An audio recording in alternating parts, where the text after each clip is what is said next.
Greetings everyone, welcome to Advanced, and this game was played in the Tal Memorial of 2018, and with the white pieces we have 5 times world champion and absolute legend.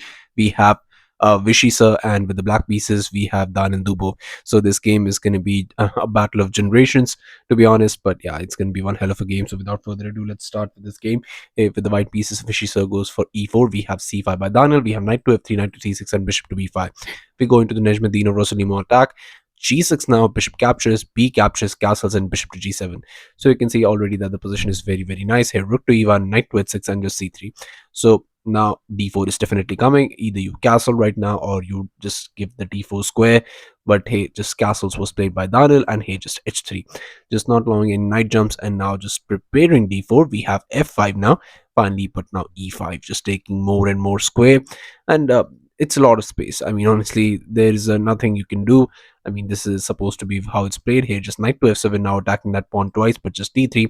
Even asking, you cannot even take it. Are you maybe interested in playing a move like queen to c7, attacking it 3 times, and just maybe forcing me to do something about it?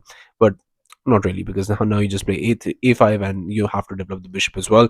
So you cannot go for such things here. Just bishop to f4 now, but e6, and now we have queen to d2. So where is the knight going to be developed? Somewhere along the line, you're going to play knight to e3, unfortunately, because you're not playing knight to d2 in this position, because knight to d2 is not a good move here. And h6 was tried now, not just allowing the bishop jumps, and also knight and the bishop are defending it, so you don't have to worry about that. But here, just h4.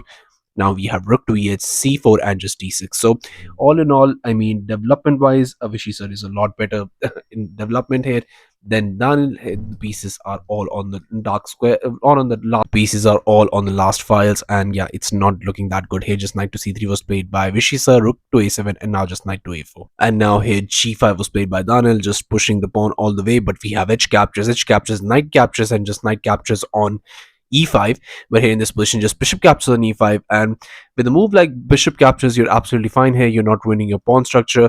Your pawns are all on decent squares, and it would be absolutely amazing if you don't let them tear apart. But here in this position, Daniil goes for it. He goes for d captures on e5, and this does not look good. I mean, you have 3 pawn islands, and they are, I mean, 2 double pawns. This is just not the way to play chess. Here definitely Vishisar is going to take advantage of this. He goes for knight to f3. Now this pawn is attacked, this pawn is attacked, and there is not something you can do in this position. Bishop to f6 was played by Daniil, but you could also go for this knight caps on c5. And now if you go for knight caps on c5, queen to d6, this is the only move, just pushing the knight back, knight to b3. But I'm just giving you a glimpse of how easily this position can crumble. If you think you can play a move like a4 and something like knight to c1 will be played, that's not going to happen, because now you can go to queen to h6, just attacking that bishop. Once the bishop moves, now you go for queen to g6. Now the rook is being hit, and once if you try to go for rook e to e7, you have c5, and c5 is such a dirty move. You cannot even capture this pawn. If you capture this, then just rook comes in. Yeah, either you're getting checkmated or you're losing the queen. This position can actually turn from 0 to 100 real fast. But that's the thing about such positions here, and once you make those blunders, this can happen. But here, after bishop to f6, knight captures on e5 was played, just grabbing the central pawn, saying that I'll capture that later, but not right now. Rook to h7 was played. Now just trying to maybe go for an attack, but it's just very difficult. How are you going to get those pieces there? Queen to f4, but now this bishop g5 attacking the queen. Queen moves to g3. We have rook to g7. Now maybe just threatening some very nice discoveries, but now just queen to f3, queen to d6. And in this position, the best move is just rook a to d1. Just develop that rook and get that rook into the game, and the position would be absolutely fine. If you choose to go for a move like bishop back to f6, try to hit the knight twice, then you get queen to e3, and everything is settled. You're also double attacking that pawn. Knight captures is a threat. Your bishop can never land in the game. The trouble with move like d4 is, what you have to understand is, you weaken the pawn structure, and the bishop can somewhere along the line get into the game with a tempo of hitting the pawn on c4. That's why you don't push d4. Otherwise d4 would have been a nice move, but that's the issue. But as long as that bishop is out of the game, you're very happy, because black is basically playing a piece down, and now there is just too much tension, and white is the one in charge. Even if you play a move like bishop captures, queen captures, and rook captures, you can still see that the pawn structure is very bad. If you choose to go for an endgame, thinking that maybe somewhere along the line you can get the bishop into the game, it's not going to happen, because now one of these pawns is going to fall. And then I'm going to push d4, then I'm going to push b3, and I'm going to get the rooks doubled up on the e file. And once the knight gets into the game, you can just basically resign. But after queen to d6, so rook to e2 was played. And rook to e2 is not a bad move. It's second best move in the position. But here after bishop to f6, same idea, rook a to e1, and now we have rook to g5. Just trying to keep an eye on everything. Queen to e3 now, but now just comes f4. F4 is a hopeless attempt basically in this position to try and save this game, because now there's nothing. You're just basically giving me a pawn for no reasons, and it's just basically trying to confuse your opponent. But it doesn't work here. Queen captures on f4, and here Vishy sir sees through it all. Rook to f8 was tried, but now just comes this rook to e3 and rook to f7. Now you can see that rook to f7, I mean, saying that if you capture this, then I'll just capture your queen. But obviously, he's a 5 times world champion. He's not going to fall for such tricks. And the best move in this position is a beautiful, beautiful move. I'm going to ask you to pause the video, try and find out this only move in this position that completely crushes Daniil's position, while I give you a couple of seconds. So congratulations to everyone who's able to find this move. Vishy sir went for rook to g3 in this position, which is not the best move in this position. The best move in this position is knight to b6. And knight to b6 is such a dubious move. I mean, the thing is, you're hitting the bishop. Where are you keeping the bishop? If you keep the bishop here, then just knight captures, you lose the bishop basically. So you can go here or you can go to a6. A6 seems like a nice choice. So let's go to bishop to a6. But now just comes knight bd7.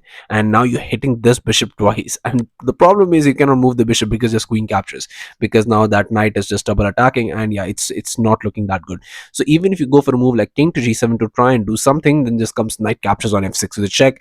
Knight captures on f6 not with a check. Here just rook captures, and now after queen captures, you just basically getting checkmated. King to f8, queen captures on f6, king to g8, queen to f7 check, king to h8, and now this beautiful rook to h3 with a very nice checkmate. So all of this is there in the position, and yes, these kind of things can happen. But here after rook to f7, we have rook to g3.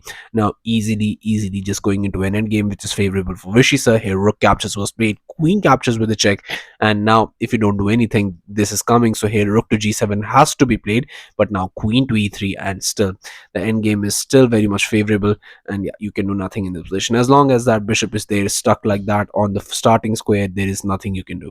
Rook to g5 was tried, but now just comes this knight to f3 attacking the rook to f5, but now just knight to c3, bishop to d4, and we have this knight to e4 was played in this position. And it was on this move, on just move 35, that Daniil Dubov resigned the game.